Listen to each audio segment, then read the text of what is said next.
Right. Thank you for being here today and welcome everyone. To keep the focus on the speaker, your cameras and microphones will remain off and the program is being recorded. If you have questions, please put them in the chat.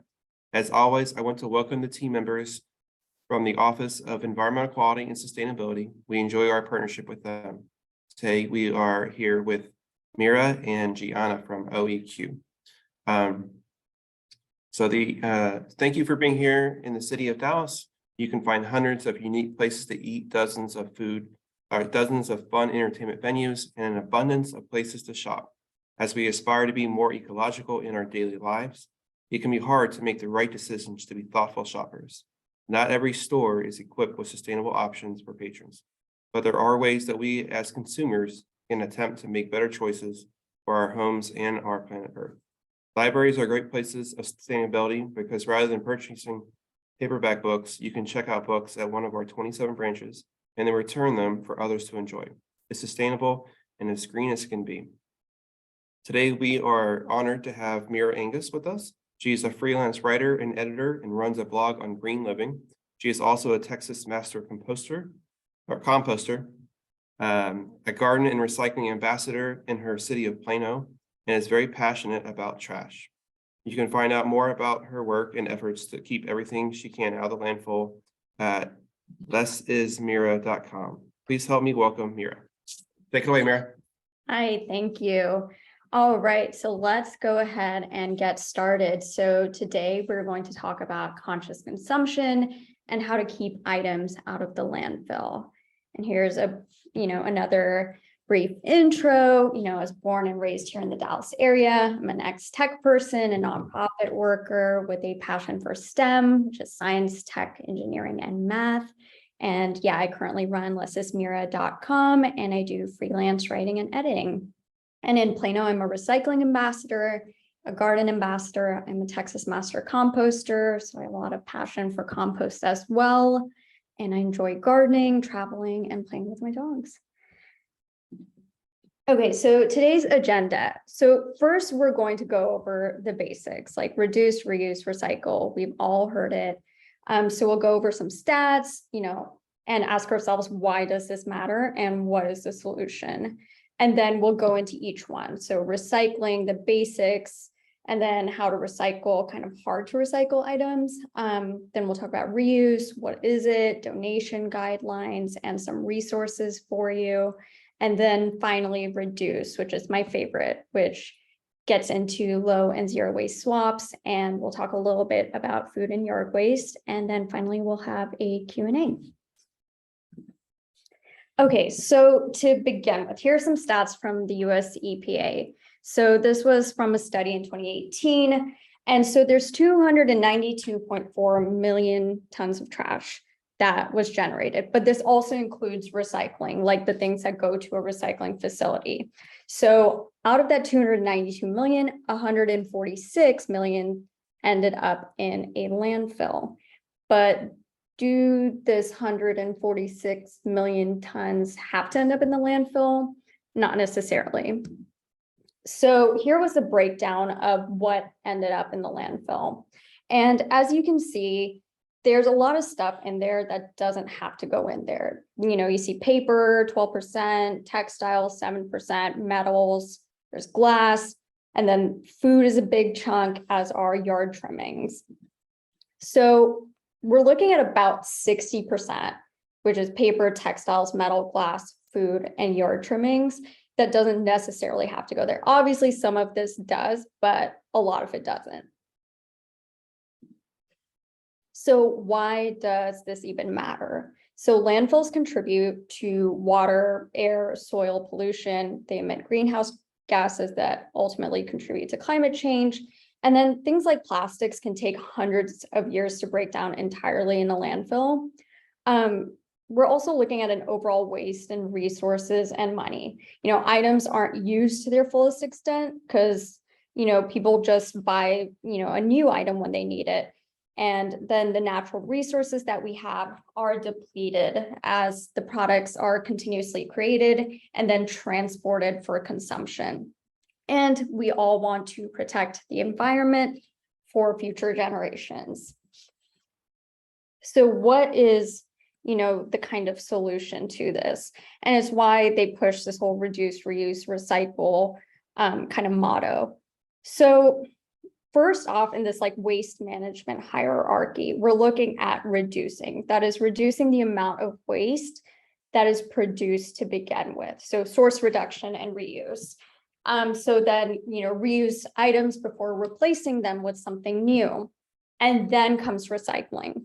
Recycling, you take materials that, were used in the past to create new items. So the most commonly recycled items are glass, metal, paper, and certain plastics. And so you'll see after reduction and reuse, we have recycling, composting, and then finally there's energy recovery and treatment and disposal, which are things done in the landfills. Okay, so first we're going to start with recycling because I think this is kind of the lowest hanging fruit. Many cities have made this fairly simple to do, at least to an extent, and a lot of people at least recycle a little bit. However, keep in mind, reducing and reusing, which we're going to get into, are far more environmentally friendly. Since the process of recycling also consumes natural resources, especially in regards to plastic recycling, generally products should only be recycled if they cannot be reduced and reused first. So we're going to talk about the big things that are recycled. So the basics that go into like curbside recycling. First, we have metal. So metal can be recycled without much loss of strength. There's a strong market for the material. And the cost to use recycled metals is cheaper than manufacturing it new with a really quick processing time. And usually metal can be recycled with your city or even taken to a scrap metal recycling location. And then I also have little tips for each of these things. So aluminum foil recycling is very dependent on your city. Not a lot of areas in the Dallas area, at least, take aluminum foil curbside, but there are some cities that do. So next up, we have glass. So glass can be recycled multiple times. There's also a strong market for that material. And it is important to recycle glass because it is also something that can take a long time to break down in a landfill. And glass can generally be recycled with your city. Some tips: if you're recycling glass and say it has a plastic or a metal lid on it, you need to take that off and separate it when recycling. And glass does not include things like Pyrex and crystal. Although it looks like glass, it is manufactured differently in order to withstand like higher heat and things like that, and cannot be recycled. And then we have paper. So paper is the most commonly recycled item. Paper is also what is called downcycled. So that means that when it's recycled, it's used to create a product that is lesser quality, which isn't necessarily a bad thing because ultimately you're still using less resources to do that. So an example of downcycling paper is we're going from writing paper to then creating printer paper to then creating paper towels before it's ultimately either composted or thrown away. And then some tips on this is you can't recycle soiled paper. So, pizza boxes with grease on them, or metallic paper, such as, a lot of gift wraps that have like the gold and silver metallic in them. And then finally, we have plastics. So just because you see the 1 through 7, sign on a item, it doesn't necessarily mean it can actually be recycled. So plastics, like paper, are generally downcycled. They can be recycled 1 to 2 times before it ends up in the landfill. And then as it degrades in the landfill, it leads to microplastics, leading to more pollution. However, recycled plastics can be mixed with new plastic in order to create something with more strength. because that's kind of the problem with plastic when it's recycled is you lose some of the original strength. So with the plastic numbers, what should we actually be recycling? There's a really good market, at least in our area, for 1, 2, and 5 plastics. So, these are like soft drink bottles, milk jugs, certain, toys and things. There's a pretty good market. And probably if you're going to buy plastic, then 1, 2, and 5 is the way to go. So 3, 4, 6, and 7, there is not, especially 3, 4, 6, there is not much market for this. A lot of places will take the recycling just to make it easier on you to, put things in the recycling bin, but there isn't a market to actually, utilize this material. So 3 is like, a lot of like food trays and things like that. 4 are your shopping bags, which you'll see there's the in-store recycling for these, like at the front of Lowe's or Target, you'll see the little plastic bag drop off. Again, while recyclable, not a great market for it. And then 6, a lot of additional toys, cosmetic bags, and then 7 tends to be mixed plastic, and there isn't a market for that. So also number 6 includes styrofoam, which is very difficult to recycle, and very few curbside programs actually take styrofoam. In the Dallas area, the city of Frisco does have a free styrofoam drop-off, and places like Recycle Revolution, which I'll talk a little bit about later, will take styrofoam for a fee, but again, not much of a market for it. Okay, so I got to visit a recycling facility here in the Dallas area, and this is kind of what it looks like. This is what paper recycling looks like. These are bales of paper products that will be sold to make new paper products, and there are similar groupings like this for different materials. So as you can see, there's a lot. They're processing a lot of materials in these facilities. Okay, so recycling the harder stuff. These are things that, can be recycled, but just not curbside. So plastic bags, we talked about this. You can take this to the grocery store, to Lowe's, to Target. At the, front of the store, they'll have the box to recycle it, but not ideal because there isn't a huge market for it. And you can't recycle every single type of plastic bag that ends up in your house. Like, store bags, yes. Snack bags, yes. Bread bags, yes. However, like frozen veggie bags, like cookie bags, things like that cannot be recycled. There is a site called the Plastic Film Recycling site, and they have a lot of resources on this. Okay, then there are electronics. So electronics, there can be a drop-off recycling with your city. There's some boxes in front of stores like Target and Lowe's for specific items like cell phones and printer cartridges. So that is an option for electronics recycling. There are a lot of free resources available online for electronics recycling. Batteries. So store bins that you see that take batteries usually only take rechargeable batteries and not the regular alkaline batteries. And regular batteries generally need to go in the trash or to a facility that specifically recycles these. So in Dallas, again, a place like Recycle Revolution does this. Similarly with light bulbs, the bins only take like CFL light bulbs for recycling, not your incandescent or LED bulbs, which a lot of people have. Again, you need to find a local recycling facility that'll take these additional kind of light bulbs, or it goes in the trash. And then scrap fabric.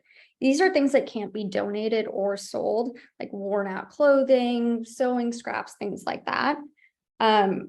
So there can be some textile recycling locally, but these should not be going in those like clothing donation boxes. Because they will just, get thrown away and they're not useful for where they're going.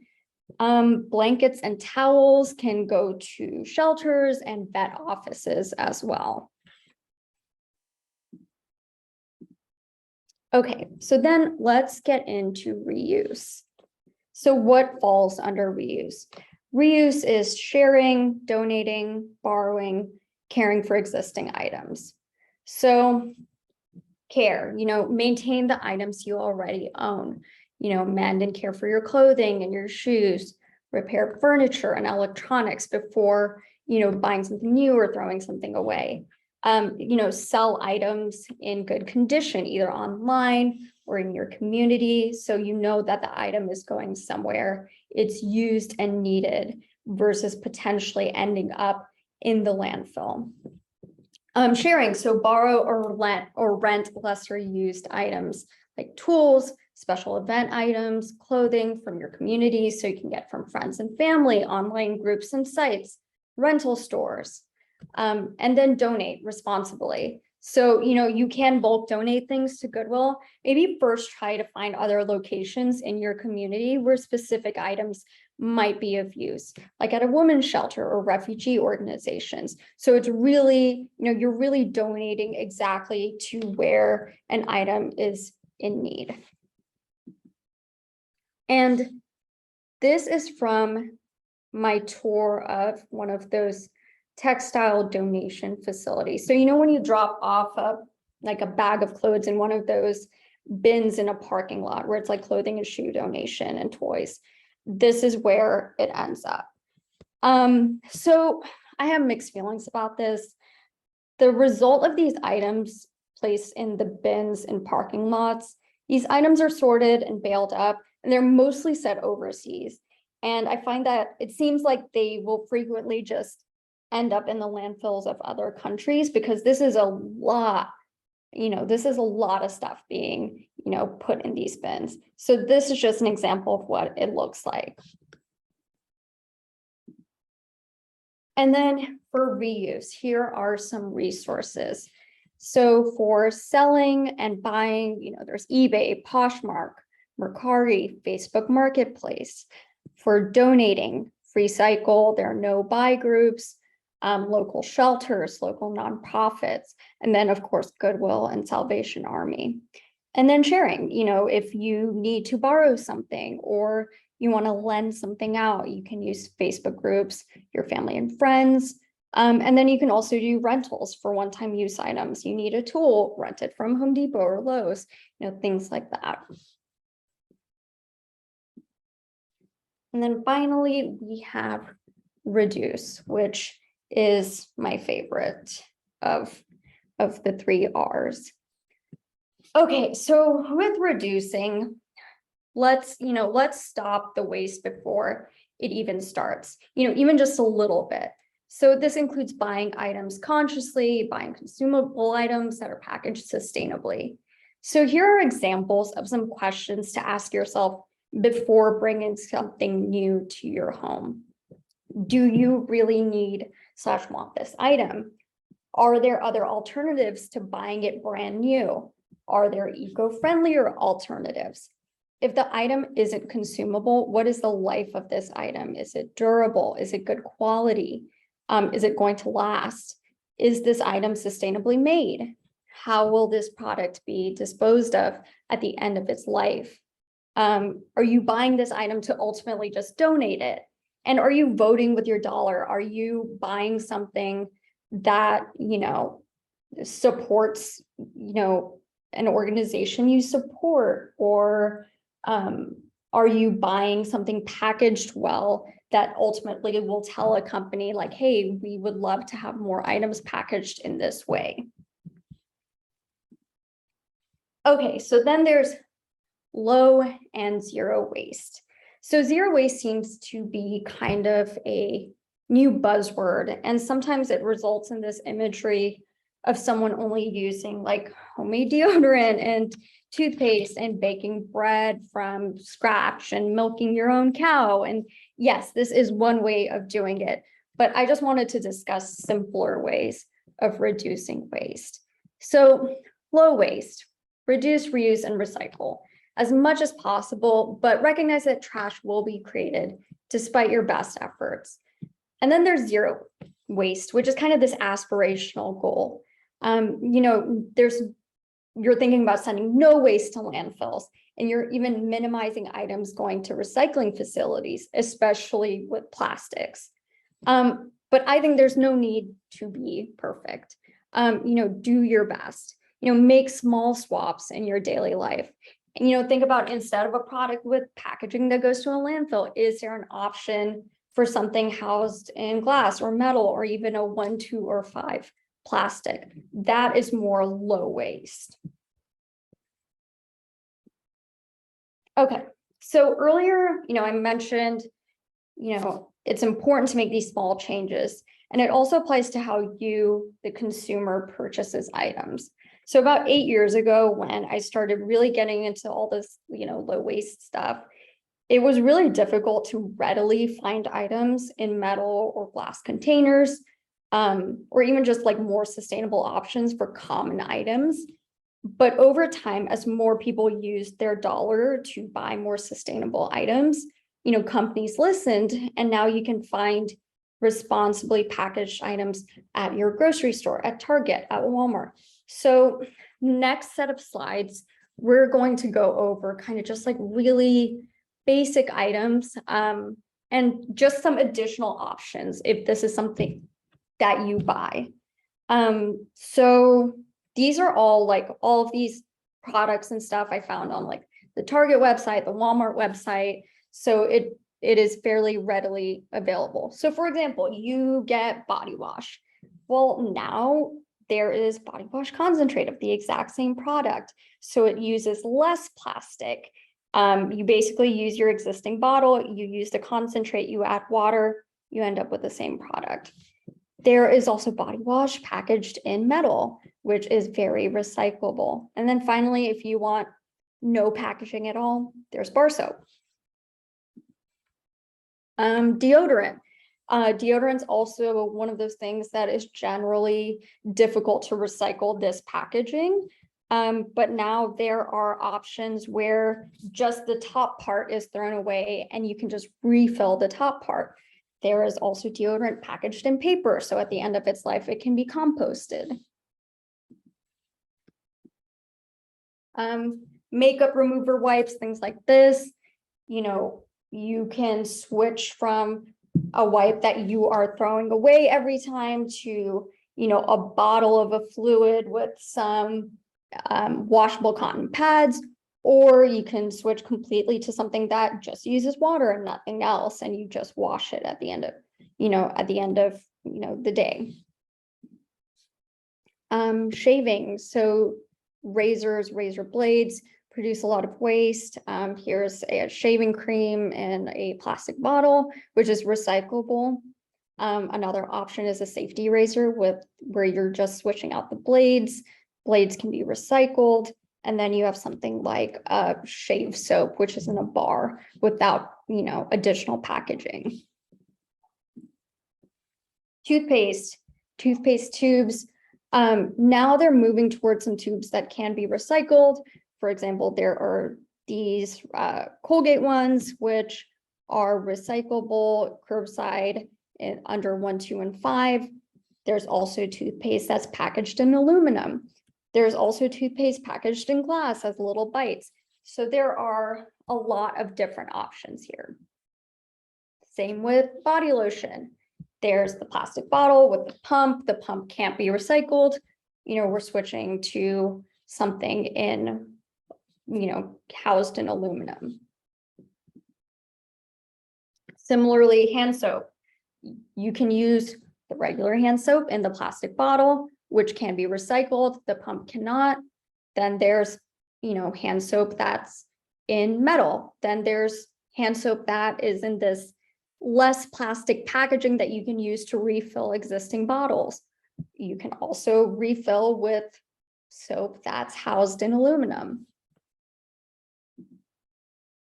Toilet paper, there's your regular toilet paper. There's toilet paper that's sustainable, packaged in paper that can be recycled. And then there's a bidet if you don't want toilet paper at all, options. None of these are bad or good or even worse or better. It is just what works for you. And then, for cleaning supplies, we have a Swiffer. If you are not like a bucket and mop kind of person, which is probably the most eco-friendly option, you can switch to something where you're putting the concentrate directly, into the mop, and you're not throwing away, a pad at the end of, each cleaning session. And then even something like Windex, instead of buying this first bottle every single time, you can refill it with, just the liquid, which is in a bottle made of 100% recycled plastic. There are also, concentrated versions of everything. And then finally, there is, a glass cleaner that's housed in a recycled, metal container. And sponges, your general sponges. Then there are sponges that are made of recycled content that you throw away at the end of its life. There's biodegradable sponges. There are, scrubbing brushes with replaceable heads.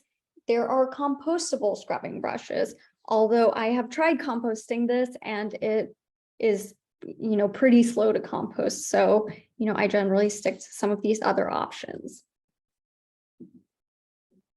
And then finally, we have, these are makeup products. So makeup products, I have found it harder to find kind of like lower waste options for makeup and facial skincare, especially in drugstores.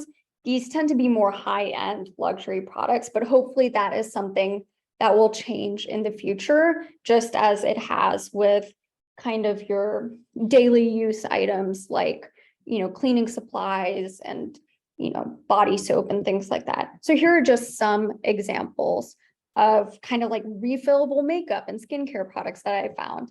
And hopefully over time, this will be more accessible at places like drugstores and grocery stores. And then bonus, reducing food and yard waste. And at the beginning, I said, the stats show that a huge amount of material that ends up in the landfill is food waste. So it's about a third of the trash. And there's a very easy solution for it, which is composting. This is absolutely a topic that is its own presentation, and there are so many resources and classes available about this. But I just wanted to touch on a couple of composting options. There is at-home composting, which I love.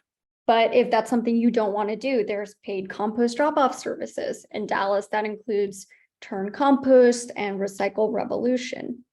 If composting is just something you can't do, you can encourage your community businesses and restaurants to compost and take advantage of these services. And then also with yard waste, put it out for your curbside brush and yard waste pickup so it can be composted by the city. So the summary, be a thoughtful, mindful consumer when adding items to your life. Be a responsible community member when disposing of items, and remember to reduce, reuse, and recycle in that order to keep items from going to the landfill. Just remember to, ask yourself thoughtful questions when buying things. If you need to buy something new, really think about how can you find a version that's more environmentally friendly or created sustainably. And when something needs to leave your home, make sure it doesn't mindlessly go into the trash. If a product still has life, is there somewhere else it can go and be of benefit? And if it doesn't, can it be recycled? Can it be composted? Just things to think about. So I do have some Dallas area zero waste resources on my website. And then I just wanted to shout out some companies and places I love in Dallas. There's Turn Compost. that does compost, kind of pick up and drop off services. Recycle Revolution, where you can recycle kind of hard to recycle items. They also have composting. Also, there's a small company called Useful, where they actually have refillable items available. So you take your own container and you can, refill your items there itself. So for example, like dishwasher detergent, body soap, things like that. They're usually at different farmers markets. And then also I love the Dallas Farmers Market. Great place to buy things with, low waste, as well as supporting local businesses. And that's what I have. So do we have any questions? Yes, Mira, we have lots of questions. Okay. Someone asked, is it true that a very small percentage of recyclables actually get recycled due to the cost of procedure? Yeah, so it depends on the recycling facility itself. So I did visit a facility in the Dallas area, and they had pretty good relationships with certain, companies that buy the recycled materials, like for 1, 2, and 5 plastics, for glass, for, aluminum, things like that. But it's really dependent on each facility. So what we have right now is just the data, and the data shows that things are recycled, but there's a lot of stuff that is not recycled because the source is contaminated. And so things end up, with improper recycling, things end up going straight to the landfill. Again, a lot of things are these like 3, 4, 5, 6, 7 plastics that aren't actually recycled, and there isn't a market for. However, that's why I love glass and metal, because those things are actually very highly recycled because there is a strong market for it. Okay, another person asked if we can get a copy of the presentation afterwards. We can definitely do that. Another person asked, where can we recycle old clothes that are stained if the textile places just dump into other countries? So I've been doing some research on this. There are kind of, the ideal with recycling things is you can take it to a place that you can easily get to. I don't love the idea of like shipping, material somewhere so it can be recycled. Like I don't know if any of you've heard of like TerraCycle. You see sometimes like certain stores and stuff have like TerraCycle bins. It's where, companies partner with them to recycle really specific items, but you tend to have to ship it to them. So there are places online that will take kind of old clothes and scraps, but you do have to ship it to them. So if you look online for like scrap fabric recycling, you will find some companies that do that, but you do have to ship it to them. I have not found a great resource like locally to just be able to take, like scrap fabric to. Yeah, there was a company called like Up Fabric or something like that, and they would There's a ship you a couple, label and then a bag, and then you could ship them the stuff. which is what I do. There is a company that I use online where I get like one big bag a year, and then you just put in like the fabric that you just can't do anything else with, and it gets sent over there for recycling, and it turns into like insulation and things like that. Yeah, and you can always use it to or like cut it up and make it into makeshift rags, and then instead of buying paper towels, and so then find another use for it. Like find another use for it, and then when it's finally just like done, you can bless and release it. You could knit some makeshift diapers. Yes. Another person had a comment about pizza boxes. Yeah. How much grease can a pizza box have on it? So again, another one of those things, different recycling facilities will tell you what they'll take and what they'll immediately throw away. I see someone says if you tear the top off the pizza box, which is what I do, I usually tear out the pieces of the pizza box that don't have grease on it and recycle that. And then the rest can be composted, at least for me, or if you don't compost, you can throw it away. But I think there's a certain percentage that different places will take, like if it's 10% greasy, it's okay. So, I would just, if there's like pieces of, cheese on it and there's like grease all over it, I wouldn't, but if it has a little bit, I think it's okay. Another person made a comment about recyclable plastic toothpaste, but I wasn't sure if it's really recyclable because I can't clean out the inside of the toothpaste tube. But interested in how people like those bite pellets. Oh, bite pellets. Yeah. So, okay. So with recycling, I think some people, you're told empty, clean, and dry, which is true when you're recycling like plastic and glass and things like that. However, you do not need to like waste a ton of water and like scrape every little bit out of whatever you're recycling. The new recycling facilities and the systems they have available to kind of clean out this plastic and like make the little pieces that, and break it up to sell, or it's pretty good. So as long as most of it's out, you should be fine, as long as it's not like soaking wet and you have a ton of product left in there. But if you've taken out as much as you can from something like a toothpaste tube that's recyclable, you should be fine. So another person commented, Mira, have you ever heard of someone composting a Pella phone case? They advertise as compostable, but I'm skeptical. But on the other hand, my current phone case is plastic. Yeah, so there are a lot of the like compostable products, and even like it's, you get like a fork or a spoon and it's like, this is a compostable fork or spoon, but there's like fine print on it and it's like, it's only like commercially compostable. But then a lot of like commercial compost facilities don't take things like that. So in my mind, I'm like, well, at least it's manufactured in a way that it's like biodegradable, but I'm not sure if it actually will completely break down. I should experiment with that with an like at-home composting.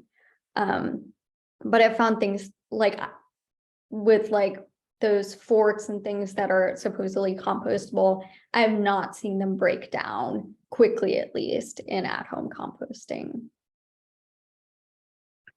And then another person asked, do you know of places in the Metroplex that offer refillable items that you described? Where do we go for this? So Useful is probably the big one, use FULL.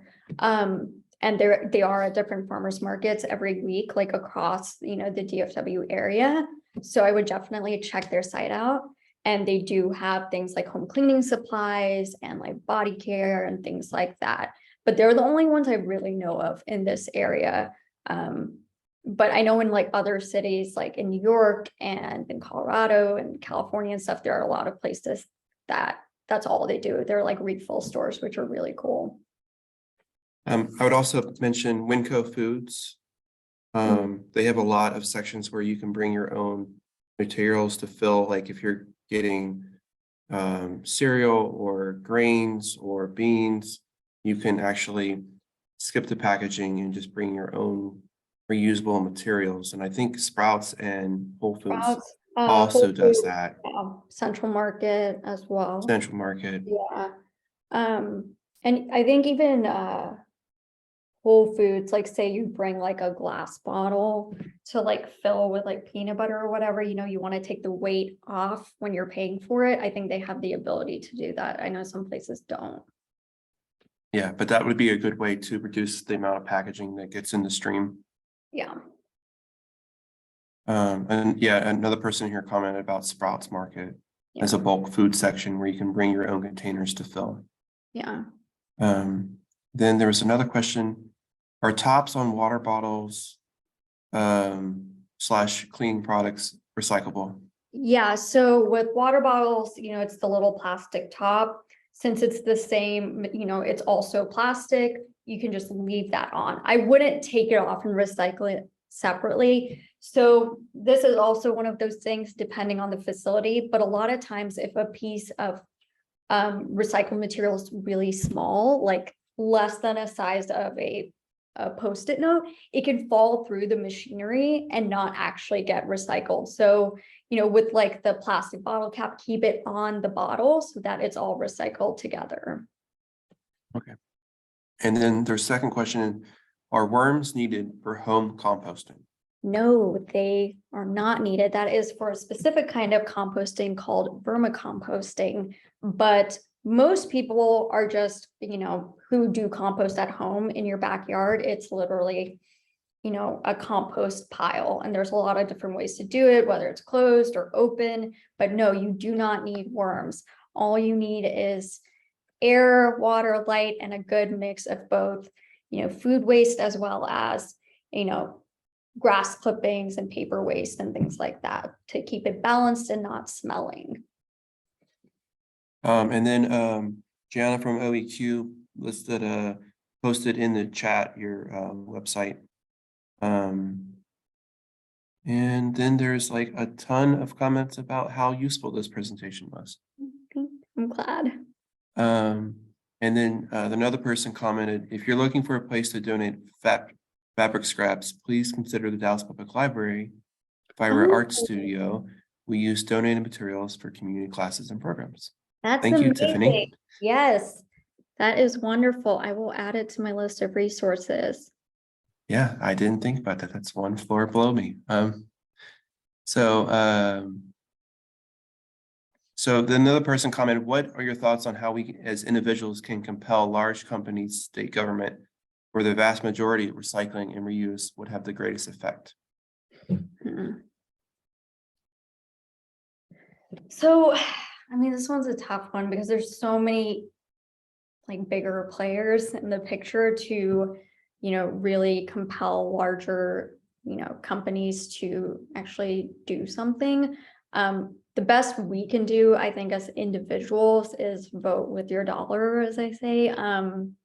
So, you know, like I was saying, like 8-10 years ago, you know, big companies, you know, deal with like Lysol, Clorox, things like that. There were no other options beyond just that basic, you know, bottle. But over time, as even a little bit of like people started getting more interested in things like this, you know, they have shifted their own mindset and offering more products that are, you know, eco-friendlier, sustainable.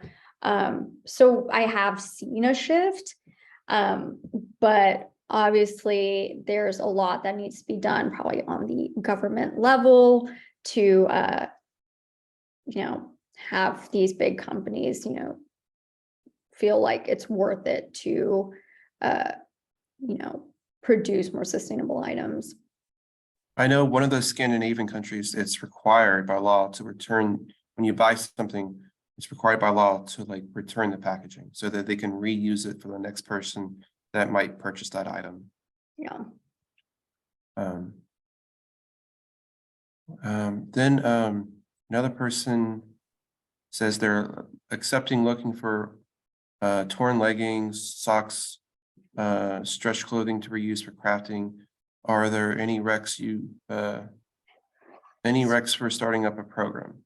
Starting up a program. So, okay, so I do use, I use FreeCycle a lot. If you haven't used FreeCycle, I highly recommend it. It's a place where you can either request or get rid of any items for free. And I have had 100% success rate in like both getting and getting rid of things. And it always goes to someone who actually wants whatever this random item is.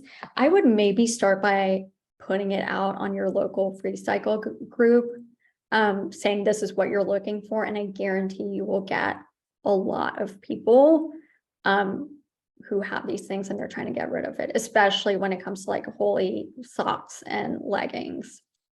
So that is, I would say, a good place to start.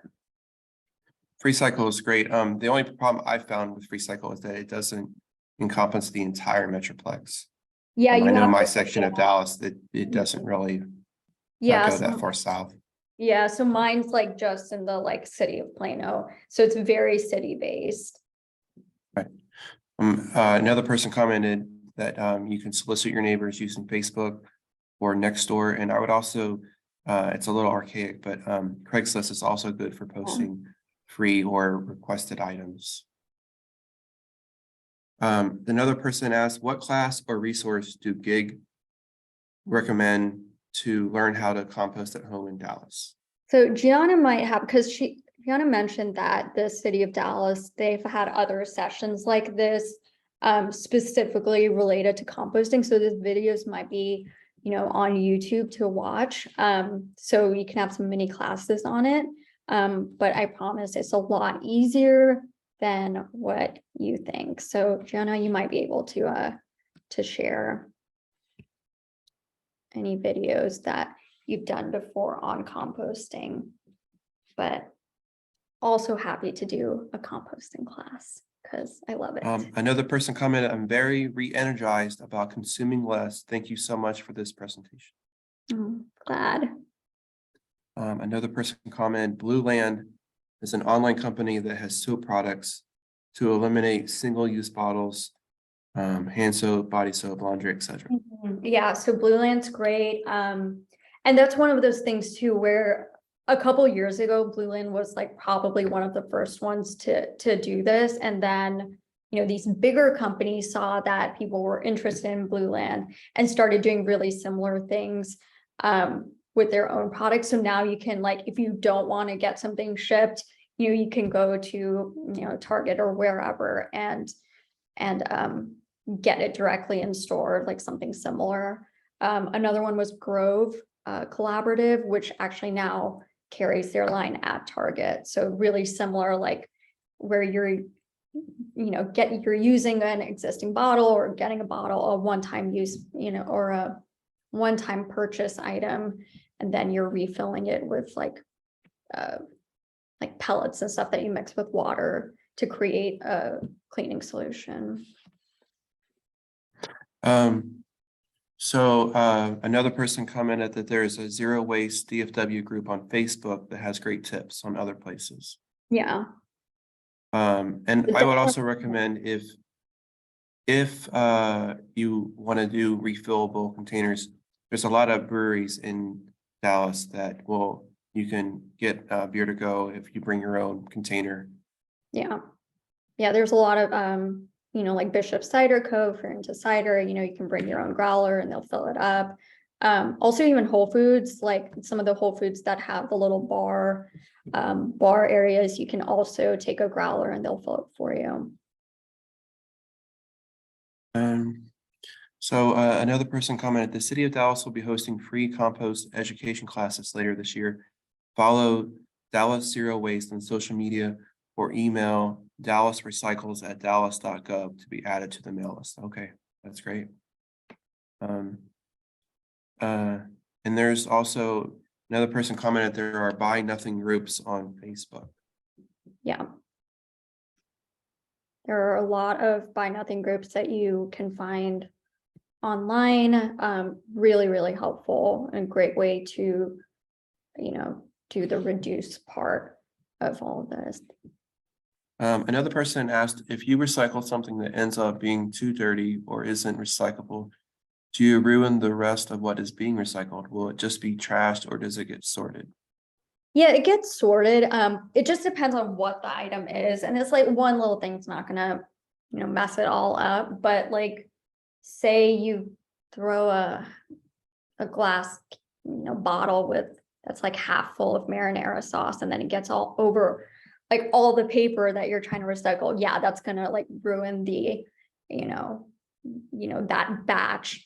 But the stuff that shouldn't be recycled will end up going into landfill, but there is some level of contamination because like a lot of these machines, it's not perfect, right? So at some point, like in these bales of paper, which I've seen in person, like you have the bales of paper, but you'll see stuff in there that's clearly not recyclable. And then it's up to the, company that buys, this bale of recycled paper to like sort through it, and then get kind of annoyed that there's stuff in there that shouldn't be there.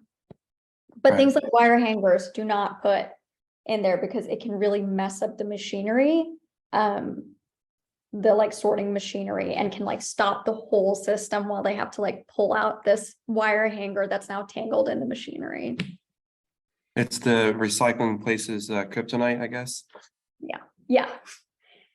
But yes, they've Uh, seen really weird things in there that shouldn't be in there, like diapers and things, not recyclable. And then another person commented, in Dallas, all material gets collected as recycling gets sorted.